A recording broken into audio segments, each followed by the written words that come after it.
Imagine a world in case where evil seems to reign supreme.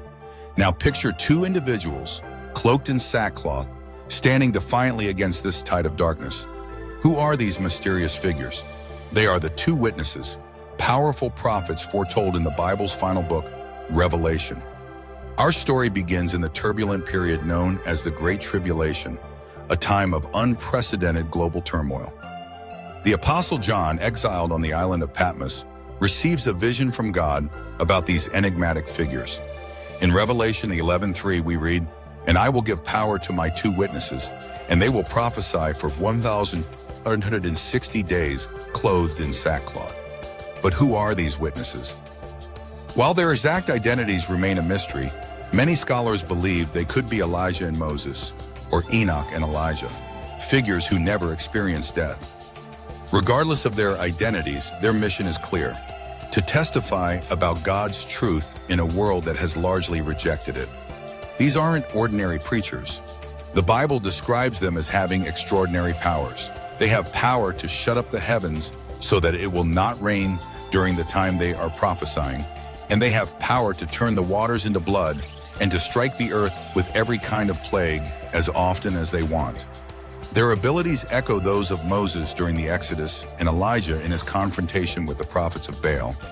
For 3.5 years, or 1,260 days, these witnesses proclaim God's message. They stand as a light in the darkness, a voice of truth in a world of deception. But their message isn't popular. The Bible tells us that they torment those who dwell on the earth. Their words of judgment and call to repentance anger those who have embraced the world's ways. As their ministry nears its end, a chilling event unfolds. The beast, a powerful figure associated with the Antichrist, emerges from the abyss. A cosmic battle ensues, and shockingly, the beast overpowers and kills the witnesses. Their bodies lie in the streets of Jerusalem, called Sodom and Egypt in this context, symbolizing its spiritual corruption. For 3.5 days, the world celebrates their death. People even exchange gifts, treating their demise like a holiday. The voices that had challenged their sinful ways are silenced, or so they think. But God has other plans. In a dramatic turn of events, the Spirit of life from God enters the two witnesses. They stand on their feet, striking terror into all who see them. A voice from heaven calls out, "Come up here." Before the astonished eyes of their enemies, they ascend to heaven in a cloud. As if to punctuate their departure, a severe earthquake strikes, destroying 1/10 of the city and killing 7,000 people. The survivors, finally shaken to their core, give glory to the God of heaven. This moment marks a turning point in the prophetic timeline, setting the stage for the final confrontation between good and evil.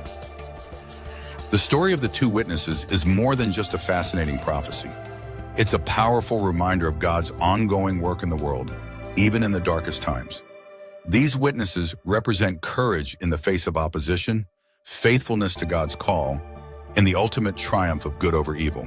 Their ministry challenges us today. In a world that often rejects absolute truth, are we willing to stand firm in our beliefs? The witnesses' resurrection and ascension remind us that God's power is ultimate and that faithfulness to Him will be rewarded. As we reflect on this extraordinary account, we're left with profound questions. How would we respond if faced with similar challenges? Would we have the courage to speak truth, even when it's unpopular? The two witnesses remind us that God equips those He calls, providing strength and power beyond our human capabilities.